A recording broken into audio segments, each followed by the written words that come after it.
പവിത്രത്തിന്റെ ഒരു അപ്കമിങ് എപ്പിസോഡിലേക്ക് എല്ലാവർക്കും സ്വാഗതം. തരുൺ ഡോക്ടർ ഫോണിൽ സംസാരിച്ചുകൊണ്ടിരിക്കുകയാണ്. അങ്ങോട്ടേക്ക് വിജി ഒരു കപ്പ് കാപ്പിയുമായി വരുന്നുണ്ട്. അങ്ങനെ ഫോൺ കട്ടാക്കിയതിനു ശേഷം കാപ്പി മേടിച്ച് കുടിക്കുന്നുണ്ട് തരുൺ. അതിനിടയിൽ വിജി അവിടെ തന്നെ നിൽക്കുവാണ്. വിജി ചോദിക്കുന്നുണ്ട്, ആരായിരുന്നു തരുൺ ഫോണിൽ? ഇത് കേട്ടതും തരുൺ പറയുന്നുണ്ട്, അത് നമ്മുടെ മോൾക്ക് സൂട്ടർ മോൾക്ക് സ്കൂളിൽ പോകണമെന്ന് പറഞ്ഞ് വാശി പിടിക്കുന്നു. അപ്പോൾ അവൾക്ക് വേണ്ടി ഒരു സെക്യൂരിറ്റിയെ ഏർപ്പാടാക്കാൻ വേണ്ടി ഞാൻ സെക്യൂരിറ്റി ഓഫീസുകളിലേക്ക് വിളിച്ചുകൊണ്ടിരിക്കുകയായിരുന്നു. പക്ഷേ അവരുടെ ചിലവ് നോക്കുമ്പോൾ വളരെ അധികമായിട്ട് എനിക്ക് തോന്നുന്നു. എങ്ങനെ നോക്കിയാലും അവർക്ക് ഒരു 3 ലക്ഷം രൂപയെങ്കിലും മന്ത്ലി ചിലവ് വരും. ചിലവ് അവർക്ക് AC റൂം വേണം, അവരുടെ ഫുഡ് എല്ലാം നമ്മൾ അറേഞ്ച് ചെയ്തു കൊടുക്കണം, അവരുടെ ചിലവുകളെല്ലാം നമ്മൾ വഹിക്കണം. അങ്ങനെ അവരുടെ ശമ്പളവും ചിലവും നോക്കുമ്പോൾ ഒരാൾക്ക് 3 ലക്ഷം രൂപ മന്ത്ലി ചിലവ് വരും. അത് കുറച്ച് അധികമല്ലേ ചേച്ചി എന്ന് ചോദിക്കുകയാണ്. മന്ത്ലി 3 ലക്ഷം രൂപ ശമ്പളം എന്നൊക്കെ പറയുമ്പോൾ വിജി ആകെ ഞെട്ടുന്നുണ്ട്. പെട്ടെന്ന് വിജി തരുണിനോട് ചോദിക്കുന്നുണ്ട്, തരുൺ, ഇന്നലെ രാത്രി ഇവിടെ പുറത്തു വെച്ചൊരു പ്രശ്നമുണ്ടായില്ലേ? നമ്മുടെ വേദയും വേറൊരു ആളുമായി വഴക്കുണ്ടായില്ലേ എന്ന് ചോദിക്കുകയാണ്. അത് ആരാണെന്ന് തനിക്ക് അറിയാമോ എന്ന് ചോദിക്കുന്നുണ്ട് വിജി. ഉടനെ ഒന്ന് ആലോചിച്ചുകൊണ്ട് തരുൺ പറയുന്നുണ്ട്, ആ എനിക്ക് ഓർമ്മ വരുന്നുണ്ട് ചേച്ചി. ഇന്നലെ രാത്രിക്കല്ലേ? ശരിയാണ് പറഞ്ഞത്. വേദ അവനോട് ഭയങ്കര ദേഷ്യപ്പെടുന്നുണ്ടായിരുന്നു. വേദയ്ക്ക് ഒരാളെ ഇഷ്ടപ്പെടാതിരിക്കണമെങ്കിൽ അവൻ തെറ്റായ ആളായിരിക്കും, അവൻ അത്ര ശരിയായിരിക്കത്തില്ല. എന്താ അങ്ങനെ ചോദിച്ചതെന്ന് ചോദിക്കുകയാണ് തരുൺ. ഉടനെ വിജി പറയുന്നുണ്ട്, തരുൺ, വേദ എപ്പോഴും ധരിച്ചു വെച്ചിരിക്കുന്നത് ശരിയാവണമെന്നുമില്ലല്ലോ. അവൾ തെറ്റാണെന്ന് വിചാരിക്കുന്ന ആൾക്കാർ എന്നും അങ്ങനെ ശരിയല്ലാത്ത അവളായിരിക്കണം എന്നില്ല. അവൾക്കും തെറ്റ് പറ്റത്തില്ലേ? ഇത് കേട്ടതും തരുൺ പറയുന്നുണ്ട്, ആഹാ, അത്ഭുതമായിരിക്കുന്നല്ലോ ചേച്ചി. എപ്പോഴും വേദ എന്തു പറയുന്നോ അതാണ് ശരിയെന്ന് പറഞ്ഞ് നടക്കുന്ന ആളല്ലേ വിജി ചേച്ചി. ശരിയാ നീ പറയുന്നത്, ഞാൻ അങ്ങനെയുള്ള ആളായിരുന്നു. പക്ഷേ ഈ ഇന്നലെ ഇവിടെ വന്ന ആ ആളുണ്ടല്ലോ, ആ ആളെപ്പറ്റി എനിക്കറിയാം. ഇവിടെ വന്ന ആളെ എനിക്കറിയാം. അവർ രണ്ടുപേരും സംസാരിക്കുന്നത് നീ കണ്ടില്ലേ? അവരെന്തിനാണ് ദേഷ്യപ്പെടുന്നതെന്ന് നിനക്ക് മനസ്സിലായോ? പരസ്പരം അവർ ഒന്നും പറയാതെയല്ലേ വഴക്കിട്ടിരുന്നത്? ഉടനെ തരുൺ ഒന്ന് ചിന്തിച്ചുകൊണ്ട് ആലോചിച്ചുകൊണ്ട് പറയുന്നുണ്ട്, ആ ശരിയാണ് പറയുന്നത്. അവർ ഒന്നും തന്നെ ഒരു കാര്യത്തെക്കുറിച്ചും സംസാരിക്കുന്നില്ല, പക്ഷെ വഴക്കിടുന്നുണ്ട്. എന്തിനെക്കുറിച്ചാണ് എന്ന് മനസ്സിലായില്ല. ശരിയാ നീ പറയുന്നത്. അവൾ അതിനെപ്പറ്റി പറയില്ല. എന്തുകൊണ്ടാണെന്നറിയാവോ? അവനെ അവൾക്ക് ഒട്ടും ഇഷ്ടമില്ല. പിന്നെ എന്തിനാണ് അവർ വഴക്കിടുന്നതെന്ന് ഞാൻ പറയട്ടെ. ഇന്നലെ രാത്രി വേദയുടെ ശത്രു ആ ജയിലിൽ കിടക്കുന്ന പൊന്നയ്യ ഉണ്ടല്ലോ, പൊന്നയ്യയുടെ ആൾക്കാർ ഇന്നലെ രാത്രി നമ്മുടെ വീട് അറ്റാക്ക് ചെയ്യാൻ വേണ്ടി വന്നിട്ടുണ്ടായിരുന്നു. നമുക്ക് ഗാർഡ്സ് ആയിട്ടുള്ള പോലീസുകാരെ അവർ അടിച്ചു. എല്ലാവരെയും ബോധം കെടുത്തിയിട്ട് അവർ നമ്മുടെ വീട് അറ്റാക്ക് ചെയ്യാൻ വേണ്ടി ശ്രമിച്ചിട്ടുണ്ടായിരുന്നു. അപ്പോൾ ഈ വിക്രമാണ് വന്ന് എല്ലാവരെയും അടിച്ച് ഓടിച്ച് നമ്മളെ രക്ഷപ്പെടുത്തിയത്. ഇത് കണ്ടിട്ടാണ് നമ്മുടെ വേദ വന്നത്. അത് കണ്ടിട്ടാണ് നമ്മുടെ വേദയ്ക്ക് ദേഷ്യം വന്നത്. നമ്മളെല്ലാം രക്ഷിച്ചത് വിക്രമാണല്ലോ. വിക്രം വന്നില്ലായിരുന്നു എങ്കിൽ അവരെല്ലാവരും നമ്മളെ ഉപദ്രവിച്ചേനെ. എന്തായാലും ആ ഒരു നന്ദി പോലും അവൾക്കുണ്ടായില്ല. അവനോട് എത്രമാത്രം ദേഷ്യപ്പെട്ടു എന്ന് തരുണിന് അറിയില്ലേ? ഓക്കെ, പക്ഷേ വേദ ഇങ്ങനെ പെട്ടെന്ന് ദേഷ്യപ്പെടുന്ന ആളല്ലല്ലോ. വിക്രമിനെ കാണുന്ന സമയത്ത് അവൾക്ക് ദേഷ്യം വരും. അതിനുള്ള കാരണങ്ങളൊക്കെ വേറെയാണ്. പക്ഷേ നടന്ന സത്യം ഇതാണ്, നടന്ന കാര്യം ഇതാണ്. ഇനി തരുണിന് എന്തെങ്കിലും ഡൗട്ട് ഉണ്ടെങ്കിൽ ഇവിടെ ഗാർഡ്സ് ഉണ്ടല്ലോ, അവരോട് ചോദിച്ചു നോക്ക്. ഗാർഡ്സായി നിൽക്കുന്ന പോലീസുകാരോട് ചോദിച്ചു നോക്ക്. നീ പക്ഷേ വിക്രമിനുണ്ടല്ലോ 10 പേരെയല്ല 40 ആൾ വന്നാലും അടിച്ചു ഒതുക്കാനുള്ള കഴിവ് അവനക്കുണ്ട്. എന്തുകൊണ്ടാണെന്നറിയാവോ? അവനൊരു റൗഡിയാണ്.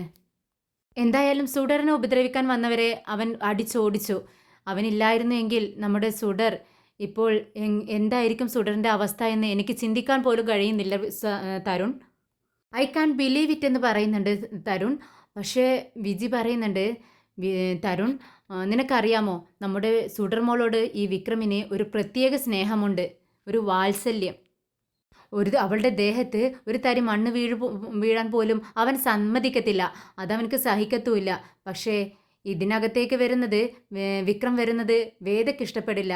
അതാണ് ഇങ്ങോട്ടേക്ക് വരാൻ അവൻ മടിക്കുന്നത്. വിക്രം നമ്മുടെ സുഡർമോൾക്ക് ബോഡി ഗാർഡായി വന്നാൽ അവൾക്ക് ഒരിക്കലും അവളുടെ ദേഹത്ത് ഒരു തരി മണ്ണ് വീഴാൻ അവന് സമ്മതിക്കത്തില്ല. ആരും അവളുടെ അടുത്തേക്ക് അടുക്കത്തില്ല. ഇത് കേട്ട് തരുൺ ചോദിക്കുന്നുണ്ട്, അല്ല ചേച്ചി, എന്താ നമ്മുടെ തരുൺ മോൾ സുഡർ മോളെ ഇവനക്ക് ഇത്രക്ക് വലിയ ഇഷ്ടം? അവർ തമ്മിലുള്ള ബന്ധം എന്താ എന്ന് ചോദിക്കുന്നുണ്ട് തരുൺ. അതൊക്കെ ഒരു വലിയ കഥയാണ് തരുൺ. പക്ഷേ ഇപ്പൊ പറയണ്ട. ഞാൻ പിന്നീടൊരു ദിവസം പറയാം. പിന്നെ ഒരു കാര്യം മാത്രം അറിഞ്ഞാൽ മതി. സുഡർ എന്ന് പറഞ്ഞാൽ വിക്രമിന്റെ ജീവനാണ്. അവന്റെ ശവത്തിൽ ചവിട്ടി മാത്രമേ സുഡർ മോളെ ആർക്കെങ്കിലും എന്തെങ്കിലുമൊക്കെ ചെയ്യാൻ കഴിയൂ. ഇത്രയും വാത്സല്യത്തോടെ നമ്മുടെ സുഡർ മോളെ സ്നേഹത്തോടെ നമ്മുടെ സുഡർ മോളെ സംരക്ഷിക്കുന്ന വേറെ ഏതെങ്കിലും ബോഡി ഗാർഡ്സിനെ നിങ്ങൾക്ക് കിട്ടുമോ എന്ന് ചോദിക്കുകയാണ് വിജി. തരുൺ, ബോഡി ഗാർഡ്സ് പുറത്തുനിന്ന് വന്നാലും നമ്മുടെ മോളെ പണത്തിന് വേണ്ടി മാത്രം ഒന്ന് ഗാർഡ് ചെയ്യുന്നതായിരിക്കും. പക്ഷേ ഇതുപോലെ ഇമോഷണലായി നോക്കുന്ന ആരെങ്കിലും ആണെങ്കിൽ നമ്മുടെ മോൾക്ക് അത്രയും നല്ലതായിരിക്കില്ലേ? എൻ്റെ അറിവിൽ സുഡർ മോൾക്ക് ബോഡി ഗാർഡായിട്ട് വരാൻ ഏറ്റവും യോഗ്യതയുള്ള ആള് വിക്രം തന്നെയാണ്. അതിനേക്കാൾ യോഗ്യതയുള്ള ഒരാൾ ഈ ഇന്ത്യയിൽ തന്നെ ഉണ്ടാവുമെന്ന് എനിക്ക് തോന്നുന്നില്ല എന്ന് പറയുന്നുണ്ട് വിജി. ഇത് കേട്ട് തരുൺ ചോദിക്കുന്നുണ്ട്, ശരി, അവനെ എപ്പോൾ കാണാൻ പറ്റും? എനിക്കൊന്ന് കാണണമല്ലോ. ഇത് കേട്ട് വിജി പറയുന്നുണ്ട്, അതിനെന്താ, ഇന്ന് തന്നെ കാണാം. പക്ഷേ നിനക്ക് അവനെ ബോധ്യമാകുന്നത് വരെ ഇക്കാര്യം നമ്മുടെ വേദ അറിയണ്ട. നീ ഇതൊന്ന് മറച്ചു വെച്ചേക്ക്. ശരി, ഞാൻ അങ്ങനെ ചെയ്തോളാം. ശരി, എന്തായാലും ഞങ്ങൾ കണ്ട് സംസാരിക്കട്ടെ. എല്ലാം ഉറപ്പുവരുത്തിയതിന് ശേഷം മാത്രം നമുക്ക് വേദിയോട് സംസാരിക്കാം. താങ്ക് യു വിജി എന്ന് പറയാണ് തരുൺ. ഇത് കേട്ടതും വിജി പറയുന്നുണ്ട്, ഞാൻ തരുൺ ഡോക്ടർക്കല്ലേ താങ്ക്സ് പറയേണ്ടത്. വിജി വിക്രമിന് കോൾ ചെയ്യുന്നുണ്ട്. വിക്രം വണ്ടിയിൽ പോയിക്കൊണ്ടിരിക്കുകയാണ്. വിജിയുടെ കോൾ കണ്ടതും പെട്ടെന്ന് എടുക്കുന്നുണ്ട്. എന്ത് പറ്റി വിജയമ്മ? മോള് സുഖമായിട്ട് ഇരിക്കുകയല്ലേ എന്ന് ചോദിക്കുകയാണ്. മോള് സുഖമായിട്ടിരിക്കുന്നു, അവൾക്ക് ഒരു പ്രശ്നവുമില്ല, ഹാപ്പി ആയിട്ട് ഇരിക്കുന്നു. നിനക്ക് പെട്ടെന്ന് വീട്ടിലേക്ക് വരാൻ പറ്റുമോ എന്ന് ചോദിക്കുന്നുണ്ട്. ഞാൻ എങ്ങോട്ടേക്കാണ് വരേണ്ടതെന്ന് വിക്രം ചോദിക്കുന്നുണ്ട്. അപ്പോൾ വിജി പറയുന്നുണ്ട്, ഇങ്ങോട്ട് തന്നെ വരേണ്ടത് കളക്ടറുടെ ബംഗ്ലാവിലേക്ക്. കളക്ടറുടെ വീട്ടിലേക്കോ എന്ന് വിക്രം ചോദിക്കുമ്പോൾ, അതെ, കളക്ടറുടെ വീട്ടിലേക്ക് തന്നെ. ഇങ്ങോട്ടാണ് നീ വരേണ്ടത്. ഞാൻ അങ്ങോട്ടേക്ക് വന്നാൽ പ്രശ്നമാവില്ലേ എന്ന് വിക്രം ചോദിക്കുന്നുണ്ട്. ഒരു പ്രശ്നവുമില്ല. ഇവിടെ എല്ലാവരും ചേർന്നാണ് നിന്നെ ഇങ്ങോട്ടേക്ക് വിളിക്കുന്നത്. നിനക്ക് വരാൻ പറ്റുമോ പറ്റില്ലേ? അത് പറ. ഇത് കേട്ടതും വിക്രം പറയുന്നുണ്ട്, എന്താ പ്രശ്നം, എന്താ കാര്യമെന്ന് പറ. അതൊക്കെ ഇവിടെ വന്നിട്ട് പറയാം. എത്രയും പെട്ടെന്ന് തന്നെ നീ ഇങ്ങോട്ടേക്ക് വരണം. ശരി, ഞങ്ങളിവിടെ ടൗണിൽ തന്നെയുണ്ട്. ഒരു 20 മിനിറ്റ് ആവും വീട്ടിലേക്കുണ്ടാവും, നിങ്ങളുടെ വീട്ടിലേക്കുണ്ടാവും. പെട്ടെന്ന് അങ്ങോട്ടേക്ക് വരാമെന്ന് പറയുന്നുണ്ട്. ഉടനെ വിജയ് പറയുന്നുണ്ട്, ശരി, നീ വാ, ഞങ്ങളിവിടെ വെയിറ്റ് ചെയ്യാം. കോൾ കട്ട് ചെയ്തതും രാജേട്ടൻ ചോദിക്കുന്നുണ്ട് വിക്രമിനോട്, വിക്രം എന്താ പ്രശ്നം? ഇത് കേട്ടതും വിക്രം പറയുന്നുണ്ട്, അത് എന്താണെന്ന് അറിയില്ല രാജേട്ടാ. എന്നോട് പെട്ടെന്ന് അങ്ങോട്ടേക്ക് ചെല്ലാൻ പറയുന്നുണ്ട്. പക്ഷെ കാര്യം എന്താണെന്ന് പറയുന്നില്ല. അതും കളക്ടറുടെ വീട്ടിലേക്കാണ് ചെല്ലാൻ പറയുന്നത്. ഇത് കേട്ടതും രാജേട്ടൻ ചോദിക്കുന്നുണ്ട്, എന്ത്, വേദയുടെ വീട്ടിലേക്കോ? അതെ, വേദയുടെ വീട്ടിലേക്ക് തന്നെ. അതാണ് ഞാനിപ്പോൾ ആലോചിക്കുന്നത്, പോണോ പോണ്ടോ എന്നാണ് ഇപ്പോൾ ഞാൻ ചിന്തിക്കുന്നത്. ഇത് കേട്ടതും അനിയൻകുട്ടൻ ചോദിക്കുന്നുണ്ട്, അല്ല വിക്രമേട്ടാ, കൊല്ലാനായിരിക്കുമോ വിളിക്കുന്നത്? മിണ്ടാതിരിയടാ, നീ വല്ലതും വിളിച്ച് പറയല്ലേ എന്ന് പറയുന്നുണ്ട് വിക്രം. അങ്ങനെ തരുണും വിജിയും വിക്രമിനെ കാത്തു നിൽക്കുകയാണ്. തരുൺ വിജിയോട് ചോദിക്കുന്നുണ്ട്, അല്ല ഇവനെ എങ്ങനെയാണ് വിജിക്ക് പരിചയം? ഉടനെ തന്നെ വിജി പറയുന്നുണ്ട്, അത് നമ്മുടെ സുഡർമോളെ കാണാനായി സ്കൂളിൽ ഇടയ്ക്കിടയ്ക്ക് വരാറുണ്ട്. ഓഹോ. തരുൺ, വിക്രം നല്ലൊരു വ്യക്തിയാണെന്ന് പറയുന്നുണ്ട് വിജി. ഇത് കേട്ടതും തരുൺ ചോദിക്കുന്നുണ്ട്, അല്ല ഒരു റൗഡിയെ പറ്റിയാണ് നിങ്ങളിങ്ങനെ പറയുന്നത്? ഒരു റൗഡി നല്ല വ്യക്തിയാണെന്ന് പറയുന്നത് ഞാൻ ആദ്യമായിട്ട് കേൾക്കുവാണ്. അത് നിനക്ക് നേരിട്ട് പരിചയപ്പെടുമ്പോൾ മനസ്സിലാവും തരുൺ. പെട്ടെന്ന് വിക്രമിൻ്റെ വണ്ടി അങ്ങോട്ടേക്ക് വരുന്നുണ്ട്. വിക്രമും ഫ്രണ്ട്സും വണ്ടിയിൽ നിന്നിറങ്ങി അവരുടെ അടുത്തേക്ക് വരുന്നുണ്ട്. വിജി പറയുന്നുണ്ട്, ദേ വരുന്നു, അതാണ് വിക്രം. വിക്രം വിജിയോട് ചോദിക്കുന്നുണ്ട്, എന്തിനാ വിജിയമ്മ വരാൻ പറഞ്ഞത്?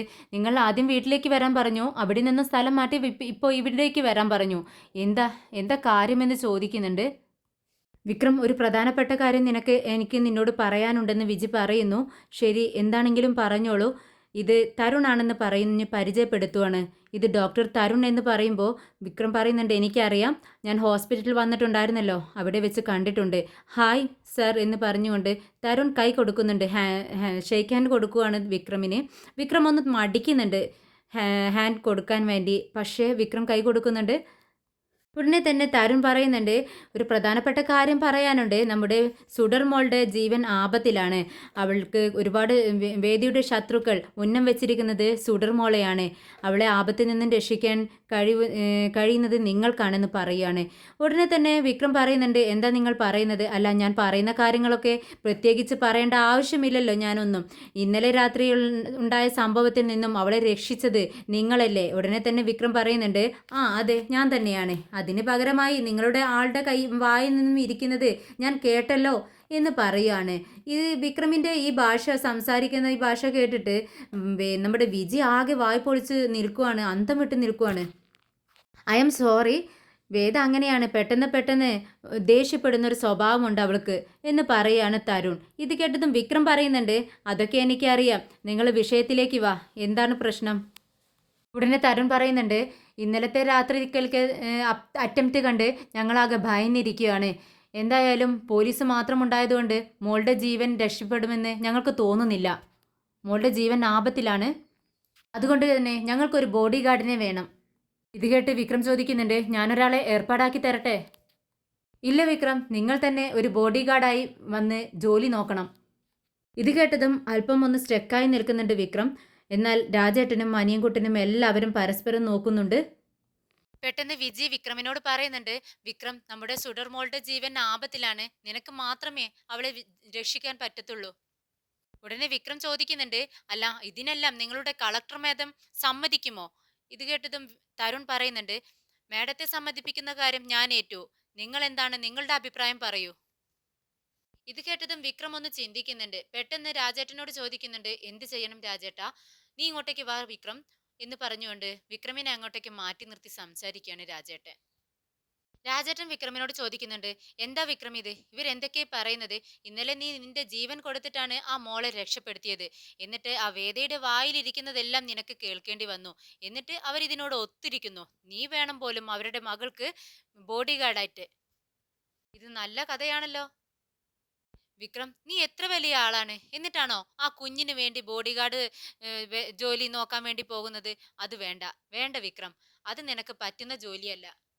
വിക്രം, 1 കോടി രൂപ തരാമെന്ന് പറഞ്ഞാലും നിനക്ക് ആ ജോലി പറ്റത്തില്ല കേട്ടോ. ആ ജോലി പറ്റത്തില്ലെന്ന് വെട്ടി തുറന്നങ്ങ് പറഞ്ഞേക്ക്. ഇത് കേട്ടതും വിക്രം പറയുന്നുണ്ട്, എന്താ രാജേട്ട ഇത്? രാജേട്ടൻ എന്താ ഈ പറയുന്നത്? നമ്മുടെ സുഡർമോൾക്ക് വേണ്ടിയാണ് ഇതെല്ലാം ചെയ്യണം എന്ന് അവർ പറയുന്നത്. സുഡർമോളുടെ ബോഡി ഗാർഡായിട്ട് ആണ് അവരെന്നെ നിയമിക്കാൻ പോകുന്നത്. പാവല്ലേ ആ കുഞ്ഞെന്ന് ചോദിക്കുകയാണ്. ഇത് കേട്ടത് രാജേട്ടന് ദേഷ്യം വരുന്നുണ്ട്. രാജേട്ടൻ പറയുന്നുണ്ട്, ഓ പാവം കുഞ്ഞ്, ദേ എന്തിനാടാ നിനക്ക് ആ കുഞ്ഞിനോട് ഇത്രയ്ക്ക് സ്നേഹം? നിന്റെ കുഞ്ഞൊന്നും അല്ലല്ലോ അത് അവരുടെ കുഞ്ഞല്ലേ. അവൾക്ക് അധികാരമുണ്ട്, ക്യാഷ് ഉണ്ട്. അവള് വേണമെങ്കിൽ ക്യാഷ് കൊടുത്ത് വേറെ ആളെ വെക്കട്ടെ. അവർക്ക് രക്ഷിക്കാൻ പറ്റാത്ത മോളെ നിനക്ക് രക്ഷിക്കാൻ പറ്റുമോ എന്ന് ചോദിക്കുകയാണ്. രാജേട്ട, അവളുടെ സ്വഭാവം നിങ്ങൾക്ക് അറിയാവുന്നതല്ലേ എന്ന് വിക്രം ചോദിക്കുന്നുണ്ട്. ഇത് കേട്ടതും രാജേട്ടൻ പറയുന്നുണ്ട്, അതൊക്കെ എനിക്ക് അറിയാം. ദേ അവരുടെ കുടുംബം, അവരെന്താന്ന് വെച്ച് ചെയ്യട്ടെ. ദേ ഈ ജോലി നിനക്ക് പറ്റുന്ന ജോലിയല്ല, ഇതിലൊന്നും നീ ഇടപെടേണ്ട ആവശ്യമില്ല എന്ന് രാജേട്ടൻ വെട്ടി തുറന്ന് പറയുന്നുണ്ട്. ദേ അപ്പോഴേക്കും വിജി അങ്ങോട്ടേക്ക് വരുന്നത് രാജേട്ടൻ കാണുന്നുണ്ട്. രാജേട്ടൻ വിക്രമിനോട് പറയുന്നുണ്ട്, ദേ ആ വരുന്നു, ആ നുണ പറയുന്ന സ്ത്രീയില്ലേ അവരിനി നിന്നെ ബ്രെയിൻ വാഷ് ചെയ്ത് വേറെ വല്ലതൊക്കെ പറഞ്ഞ് നിന്റെ മനസ്സ് മാറ്റാൻ വേണ്ടി ശ്രമിക്കും. പക്ഷേ എന്ത് വന്നാലും നീ സമ്മതിച്ചു കൊടുക്കരുത് കേട്ടോ വിക്രം എന്ന് പറയുവാണ് രാജേട്ടൻ. അപ്പോഴേക്കും വിജി വിക്രമിന്റെ അടുത്ത് എത്തുന്നുണ്ട്. എന്ത് പറ്റി വിക്രം? പെട്ടെന്ന് ഇക്കാര്യം കേൾക്കുമ്പോൾ നീ ഉടനെ തന്നെ ശരി എന്ന് പറയുമെന്നാണ് ഞാൻ വിചാരിച്ചത്. അതിനു പകരം ഇവിടെ മാറി നിന്ന് നിങ്ങൾ ഡിസ്കസ് ചെയ്യാണോ? അല്ല വിജയമ്മ, എനിക്ക് ഒരുപാട് ജോലികളുണ്ട്. അതിനിടയിൽ എനിക്ക് ഈ ജോലി നോക്കാൻ പറ്റുമോ എന്ന് അറിയില്ല എനിക്ക്. വിക്രം, നീ എന്താണ് ഈ പറയുന്നത്? ഇത് സുഡർമോളുടെ ജീവിതത്തിന്റെ കാര്യം മാത്രമല്ല, അവളുടെ രക്ഷയുടെ കാര്യം മാത്രമല്ല, അവൾക്ക് നിന്നോടുള്ള സ്നേഹത്തിന്റെ കൂടി കാര്യമാണ്. എന്താ നിങ്ങൾ ഈ പറയുന്നതെന്ന് ചോദിക്കുകയാണ് വിക്രം. അതെ വിക്രം, കണ്ണ് തുറന്നു കഴിഞ്ഞാൽ അടുത്ത നിമിഷം അവളെ ചോദിച്ചത് നിങ്ങളെയാണ്. സത്യമാണോ ഇത് എന്ന് വിക്രം ചോദിക്കുന്നുണ്ട്. അതെ വിക്രം, നിങ്ങളെ കാണണമെന്ന് പറഞ്ഞ് അവൾക്ക് ഒരുപാട് വാശി പിടിച്ചു. പക്ഷേ വേദ അതിനൊക്കെ സമ്മതിക്കുകയോ? എനിക്ക് അവളെ സമാധാനപ്പെടുത്താൻ കഴിയുന്നില്ല. സിംബ സിംബാന്ന് ഏത് നേരം അവൾ പറഞ്ഞുകൊണ്ടിരിക്കുന്നു. നിങ്ങളോട് സംസാരിക്കണം, നിങ്ങളോടൊപ്പം പുറത്തു പോകണം എന്ന് പറഞ്ഞ് അവൾ വാശി പിടിച്ചോണ്ടിരിക്കുകയാണ്. കേട്ടില്ലേ വിക്രം? ഏ മോളെ പുറത്തു കൊണ്ടുപോകാൻ ആളില്ലാത്തത് കൊണ്ട് നിന്നെ വന്ന് വിളിക്കുന്നത് പോലെയുണ്ടെന്ന് രാജേട്ടൻ പറയാണ്. ഏയ് രാജേട്ട, ഒന്നും മിണ്ടാതിരിക്കെന്ന് പറയുന്നുണ്ട് വിക്രം. രാജേട്ടാ, എനിക്ക് സുഡർമോളെ കുറിച്ച് നന്നായിട്ട് അറിയാവുന്നതാണ്. നിങ്ങൾക്കും അറിയാവുന്നതല്ലേ, പിന്നെ എന്തിനാ ഇങ്ങനെയൊക്കെ സംസാരിക്കുന്നത്? പെട്ടെന്ന് വിജി പറയുന്നുണ്ട്, വിക്രം, നിങ്ങൾ അവളുടെ ജീവിതത്തിലേക്ക് വരണം, നിങ്ങളും അവളും തമ്മിൽ എന്ന് പറയുമ്പോഴേക്കും നമ്മുടെ രാജേട്ടന് ദേഷ്യം വന്നിട്ട് ഇടയിൽ കയറി സംസാരിക്കുകയാണ്. എന്തിനാ ഇത്രയൊക്കെ സെന്റിമെന്റ്സ്? അവനക്ക് നിറയെ ജോലിയുണ്ടെന്ന് അവൻ പറഞ്ഞു കഴിഞ്ഞില്ലേ, നിങ്ങളൊന്ന് പോ എന്ന് പറയുവാണ്. ഉടനെ തന്നെ വിജി പറയുന്നുണ്ട്, ആർക്കാണെങ്കിലും ആരോടുള്ള ദേഷ്യം കൊണ്ടാണെങ്കിലും നീ വരാതിരിക്കരുത് വിക്രം. നീ സുഡർമോളെ മാത്രം ചിന്തിച്ചാൽ മതി, സുഡർമോൾക്ക് വേണ്ടി മാത്രം നീ ഇത് ചെയ്യണം. സുഡർമോളും നീയും തമ്മിൽ എന്ന് പറയുമ്പോഴേക്കും അങ്ങോട്ടേക്ക് തരുൺ വരുവാണ്. തരുൺ വിജിയോട് ചോദിക്കുന്നുണ്ട്, എന്തു പറ്റി വിജി, ഇദ്ദേഹം വളരെ ആലോചിക്കുന്നത് പോലെ തോന്നുന്നല്ലോ. വിജി വിക്രമിനോട് പറയുന്നുണ്ട്, വിക്രം, നമ്മുടെ സുഡർമോളുടെ ജീവന് ആപത്ത്, അത് അവളെ രക്ഷിക്കാൻ നിനക്ക് മാത്രമേ കഴിയുള്ളൂ. ഇപ്പോ നിനക്ക് അവളെ രക്ഷിക്കാൻ പറ്റുമോ അതോ രക്ഷിക്കാൻ പറ്റില്ലേ എന്നുള്ളത് ഇപ്പൊ തന്നെ നീ തീരുമാനിക്കണം. രാജേട്ടൻ വിജയോട് പറയുന്നുണ്ട്, വിജയമ്മ, കുറച്ച് ആലോചിക്കാനുള്ള ടൈമെങ്കിലും നിങ്ങൾ കൊടുക്ക്, നിങ്ങൾ അപ്പുറത്തേക്ക് മാറി നിൽക്ക്, ഞങ്ങളൊന്ന് ആലോചിക്കട്ടെ എന്ന് പറയാണ്. ഉടനെ തരുൺ പറയുന്നുണ്ട്, ദേ, എനിക്ക് വിജി പറയുന്നത് അനുസരിച്ച് ഞാൻ ആലോചിക്കുമ്പോൾ നിങ്ങൾക്കാണ് സുഡർ മോളെ രക്ഷിക്കാൻ പറ്റൂ എന്ന് എനിക്കും തോന്നുന്നുണ്ട്. സുഡർ ഞങ്ങളുടെ മോളാണ്, അവളുടെ ജീവൻ രക്ഷിക്കാനുള്ള ഉത്തരവാദിത്തം നിങ്ങൾക്കുണ്ട്. എങ്ങനെയെങ്കിലും നിങ്ങൾ ഈ കേസ് ഏറ്റെടുക്കണം. നാളെ രാവിലെ ഒരു 9 o'clock ആകുമ്പോഴേക്കും വീട്ടിലേക്ക് എത്തണം. അവിടെ വെച്ച് സംസാരിച്ച് നമുക്ക് എന്ത് ചെയ്യണമെന്ന് തീരുമാനിക്കാം. വിക്രം ഒന്നും തന്നെ മിണ്ടാതെ അവരെ നോക്കിക്കൊണ്ട് നിൽക്കുവാണ്. ഉടനെ രാജേട്ടൻ മറുപടി പറയുന്നുണ്ട്, ആ ശരി ശരി, നാളെ 9 മണിക്കല്ലേ അവൻ വന്ന് നിങ്ങളെ നേരിട്ട് കണ്ട് വേദയുടെ മുന്നിൽ വെച്ച് അവന്റെ തീരുമാനം തുറന്നു പറയും. വിക്രം, നീ നാളെ വരുമ്പോ നല്ലൊരു തീരുമാനത്തോടെ ആയിരിക്കണം വരുന്നതെന്ന് പറഞ്ഞ് നമ്മുടെ വിജിയും തരുണും അവിടെ നിന്നും പോകുന്നുണ്ട്. വിക്രം ഭക്ഷണം കഴിച്ചോണ്ടിരിക്കുകയാണ്. നമ്മുടെ അനിയൻകുട്ടൻ പറയുന്നുണ്ട്, കൺമണി, ദേ വിക്രമിട്ടിന് ചോറും കറിയും ഇട്ടുകൊടുക്ക് എന്ന് പറയാണ്. ഇത് കേട്ടതും കൺമണി ദേഷ്യപ്പെടുവാണ്. നിന്റെ കയ്യിനും കാലിനും കുഴപ്പമൊന്നും ഇല്ലല്ലോ, എടുത്തുകൊണ്ട് വന്ന് ഇട്ടുകൊടുക്ക് എന്ന് പറയുമ്പോ നമ്മുടെ അനിയൻകുട്ടൻ പറയുന്നുണ്ട്, ആ ശരി, ഞാൻ ഒന്നും പറഞ്ഞില്ലേ, ഞാൻ തന്നെ ചെയ്തോളാം. ഉടനെ തന്നെ വിക്രമിന് മനസ്സിലാവുകയാണ് കൺമണി വളരെ ദേഷ്യത്തിലാണ്. കൺമണിയോട് ചോദിക്കുന്നുണ്ട്, അല്ല, എന്ത് പറ്റി കൺമണി, നിനക്ക് എന്താണ് പ്രശ്നം, നീ എന്തിനാ അവനോട് ഇങ്ങനെ ദേഷ്യപ്പെടുന്നത്? ഇത് കേട്ടതും കൺമണി പറയുന്നുണ്ട്, അല്ല, ദേഷ്യപ്പെടേണ്ടവരോട് ദേഷ്യപ്പെടാൻ എനിക്ക് പറ്റത്തില്ലല്ലോ, അതുകൊണ്ടാണ് ഞാൻ അവനോട് ദേഷ്യപ്പെട്ടത്. അതിനും പറ്റില്ലെങ്കിൽ പറ, ഞാൻ എന്റെ വായെ തുറക്കത്തില്ല. പെട്ടെന്ന് കൺമണിയുടെ അച്ഛൻ പറയുന്നുണ്ട്, കൺമണി, നീ എന്തൊക്കെയാണ് ഈ പറയുന്നത്? ദേ, നിന്റെ സംസാരം ഒട്ടും ശരിയല്ല കേട്ടോ, ഒന്ന് മിണ്ടാതിരിക്കേ. ഇത് കേട്ട് കൺമണി പറയുന്നുണ്ട്, പിന്നെ ഞാൻ എന്ത് പറയണം അച്ഛാ? ദേ, ഇന്നലെ രാത്രിക്കലത്തെ സംഭവം തന്നെ അച്ഛൻ അറിയാവോ? ദേ, ആ വേദയുടെ വീട്ടിൽ പോയി ആ കുട്ടിയുടെ ജീവൻ രക്ഷിക്കാൻ വേണ്ടി എത്ര അടി കൊണ്ടു വിക്രമെന്ന് അറിയാമോ? ആ ഗുണ്ടകളെ എല്ലാം അടിച്ചോടിച്ച് കുഞ്ഞിന്റെ ജീവൻ രക്ഷിച്ചിട്ടും ആ വേദ കണ്ടപ്പോൾ എന്താ പറഞ്ഞത്? അവനെ നാണം കെടുത്തി 4 ചീത്തം പറഞ്ഞ് അവിടുന്ന് പറഞ്ഞയച്ചു. സ്വന്തം മകളെ ജീവൻ രക്ഷിച്ചതിന് ഒരു നന്ദിയെങ്കിലും പറഞ്ഞു അവൾ. തന്റെ ഭർത്താവായിരുന്ന ആളാണെന്നുള്ള ഒരു ചിന്ത പോലും ഇല്ലാതെ എത്ര മോശമായിട്ടാണ് സംസാരിച്ചതെന്ന് അച്ഛൻ അറിയാവോ? ഇത് കേട്ട് വിക്രം പറയുന്നുണ്ട്, അത് എന്റെ പ്രശ്നം, നിനക്കെന്താ പ്രശ്നം അതില്? അവൾ എന്നെയല്ലേ വഴക്ക് പറഞ്ഞത്. ഇത് കേട്ടതും കൺമണി പറയുന്നുണ്ട്, അതെ, എല്ലാം നിന്റെ പ്രശ്നം തന്നെ. അപ്പോ അങ്ങനെയാണോ? നിന്നെ ആരെങ്കിലും മാനം കെടുത്തിയാൽ ഞങ്ങൾക്കത് മാനക്കേടല്ലേ? നിന്നെ ആരെങ്കിലും വഴക്ക് പറഞ്ഞാൽ അത് ഞങ്ങൾക്ക് അപമാനമായിട്ട് തോന്നത്തില്ലേ? കൺമണി, വേണ്ട, ഇത് സാധാരണ വിഷയമല്ല. മറ്റുള്ള വിഷയത്തിൽ നീ തലയിടുന്നത് പോലല്ല. ഇത് എൻ്റെ മകളുടെ മകൾ പോലെയുള്ള കുട്ടി, അവളുടെ വിഷയത്തിലാണ് നീ ഈ പറയുന്നത്, തലയിടുന്നത്. ഇത് കേട്ടതും കൺമണി പറയുന്നുണ്ട്, മകൾ പോലെയല്ലേ ഉള്ളൂ, മകളല്ലല്ലോ. അത് ആ വേദയുടെ മകള്. സ്വന്തം മകളെ രക്ഷിച്ചവനോട് എത്രമാത്രം ക്രൂരമായിട്ടാണ് പെരുമാറിയത്. നിങ്ങൾക്കൊന്നും ഉണ്ടാവില്ല, പക്ഷേ അത് കണ്ടിട്ട് എനിക്ക് വിഷമം വന്നു. അവൾക്ക് നിങ്ങളോടൊരു നന്ദിയുമില്ല, പിന്നെ എന്തിനാ അവിടെ നിങ്ങൾ പോകുന്നത്? സുഡർ, നിങ്ങളുടെ മകളൊന്നും അല്ലല്ലോ, ഏതോ ഒരുത്തന്റെ മകളല്ലേ അവൾ. ദേ, അമ്മ വേദ കളക്ടർ, അച്ഛനാണെങ്കിൽ ഡോക്ടർ, അവർ തന്നെ അവളെ രക്ഷിക്കട്ടെ. എന്തിനാ നിങ്ങൾ ഇതിന് സമ്മതിച്ചത്? അവളുടെ ബോഡി ഗാർഡായിട്ട് പോവാൻ നിങ്ങൾ എന്തിനാ സമ്മതിച്ചതെന്ന് ദേഷ്യത്തോടെ കൺമണി ചോദിക്കുകയാണ്.